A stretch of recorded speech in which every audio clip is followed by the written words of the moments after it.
En 1972, un grupo de personas decidió hacer algo imposible. No querían encontrar un fantasma, querían crearlo. Le dieron un nombre, una historia, una vida completa.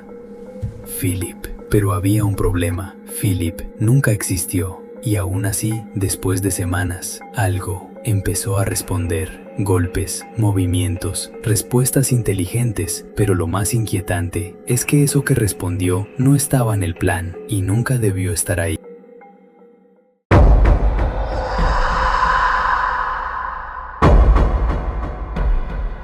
Después de ese primer intento, nadie en esa sala estaba preparado para lo que iba a ocurrir. No eran ocultistas, no eran médiums, eran personas comunes. Algunos con formación científica, otros simplemente curiosos, pero todos compartían la misma idea: probar hasta dónde podía llegar la mente humana. El proyecto comenzó en Canadá, en 1972. Su objetivo no era invocar espíritus, era algo mucho más extraño. Querían demostrar que el cerebro podía crear una presencia, una identidad, algo que pareciera real, sin que realmente existiera. No buscaban contactar con el más allá. Querían fabricar algo desde cero, algo que respondiera, algo que reaccionara. Y para lograrlo, necesitaban un punto de partida, un nombre, una historia, un pasado. Así nació Philip, un personaje completamente inventado, sin registros, sin pruebas, sin existencia. Solo una idea, compartida por un grupo de personas. Al principio, todo parecía un simple ejercicio mental, una prueba, un juego llevado demasiado lejos. Pero nadie imaginaba hasta dónde iba a llegar. Para que el experimento funcionara, no bastaba con imaginar cualquier cosa. Tenía que ser alguien con historia, con emociones, con un pasado que pudiera sentirse real. Así que el grupo empezó a construirlo desde cero. Le dieron un nombre completo: Philip Aylesford. Un hombre del siglo XVII, de origen inglés, con una vida marcada por decisiones difíciles. Philip era, según ellos, un noble, casado con una mujer que no amaba, atrapado en una vida que no había elegido. Y en medio de esa frustración, apareció alguien más. Una joven con la que comenzó una relación secreta, un vínculo prohibido, oculto, que poco a poco se convirtió en el centro de su vida. Pero en esa historia, nada terminaba bien. La relación fue descubierta y las consecuencias fueron devastadoras. Su amante fue acusada de brujería, juzgada y ejecutada. Philip no pudo hacer nada y con el peso de la culpa terminó quitándose la vida. Ese era el personaje, ese era el pasado, una historia completa, detallada, con conflictos, con dolor, con decisiones que parecían reales. Durante días, el grupo se reunió para memorizar cada parte, cada detalle, cada emoción. Querían que todos pensaran en Philip de la misma forma, que lo imaginaran igual, que lo sintieran presente, como si hubiera existido de verdad. Pero en el fondo, todos sabían lo mismo. Philip no era más que una idea, una historia compartida, algo que solo existía en sus mentes, o al menos eso era lo que creían. Con la historia completa, el grupo estaba listo para el siguiente paso. Ahora sí, iban a intentar traer a Philip. Se reunían varias veces por semana, siempre en el mismo lugar, siempre a la misma hora. Se sentaban alrededor de una mesa, en silencio, concentrados, pensando en él, repitiendo su historia, imaginando su rostro, intentando que algo respondiera. Pero no pasaba nada, ningún sonido, ningún movimiento, ninguna señal. Día tras día, semana tras semana, el resultado era el mismo: nada.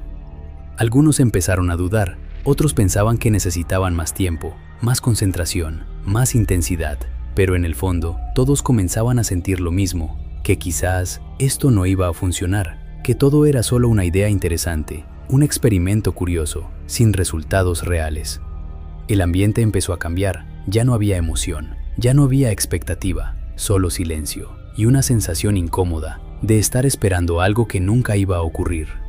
Pero justo cuando parecía que todo había terminado, decidieron hacer algo diferente, algo que no estaba en el plan original, algo que cambiaría por completo el experimento. Después de semanas sin resultados, el grupo tomó una decisión. Si la concentración no funcionaba, iban a cambiar la forma de hacerlo. Apagaron las luces, encendieron velas, se sentaron alrededor de la mesa, pero esta vez sin tensión, sin esfuerzo. Hablaron, rieron, contaron historias, como si todo fuera solo un juego. El ambiente cambió por completo. Y entonces ocurrió algo. Un golpe seco.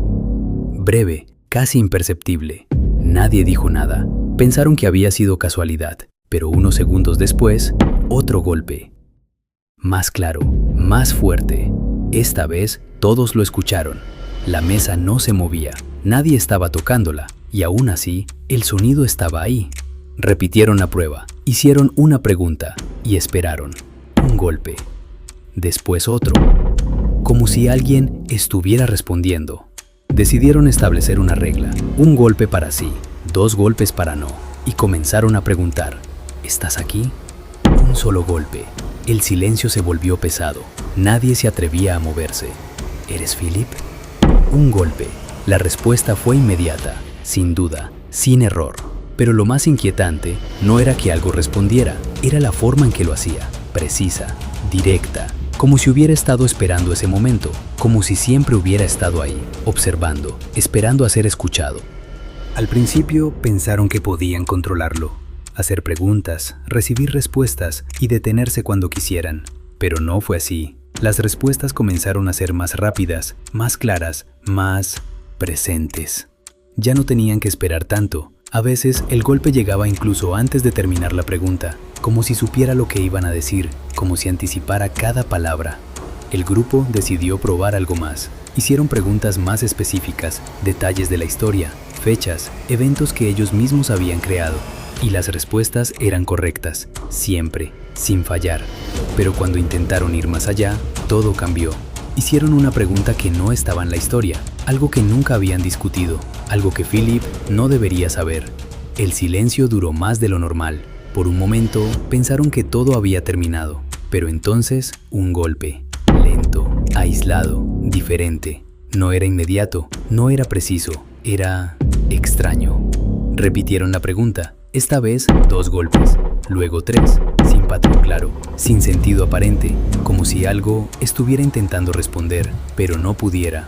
El ambiente se volvió pesado, la sensación en la sala cambió, ya no era curiosidad, ya no era interés, era incomodidad, una presencia difícil de explicar. Y por primera vez, algunos comenzaron a preguntarse lo mismo. Si Philip no era real, entonces, ¿qué estaba respondiendo? Después de ese momento, nada volvió a sentirse igual. El grupo continuó reuniéndose, pero ya no era por curiosidad, era para entender qué estaba pasando. Intentaron repetir las pruebas, volver al mismo tipo de preguntas, mantener el control, pero las respuestas ya no eran tan claras. A veces había golpes, a veces no. Algunas noches no ocurría absolutamente nada, como si aquello apareciera solo cuando quería. Algunos miembros comenzaron a alejarse. Decían que la atmósfera era distinta, más pesada, más difícil de ignorar. Otros insistían en continuar.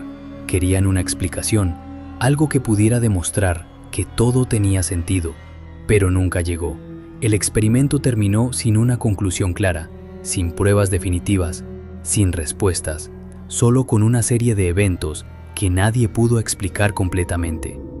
Al final quedaron 2 ideas. La primera, que todo había sido creado por ellos mismos, un fenómeno psicológico, una reacción inconsciente del grupo, algo que parecía real, pero que nunca lo fue.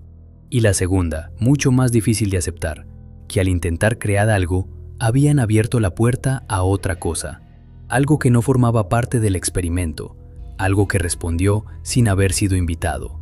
Y desde entonces, nadie pudo demostrar qué fue exactamente lo que estuvo ahí.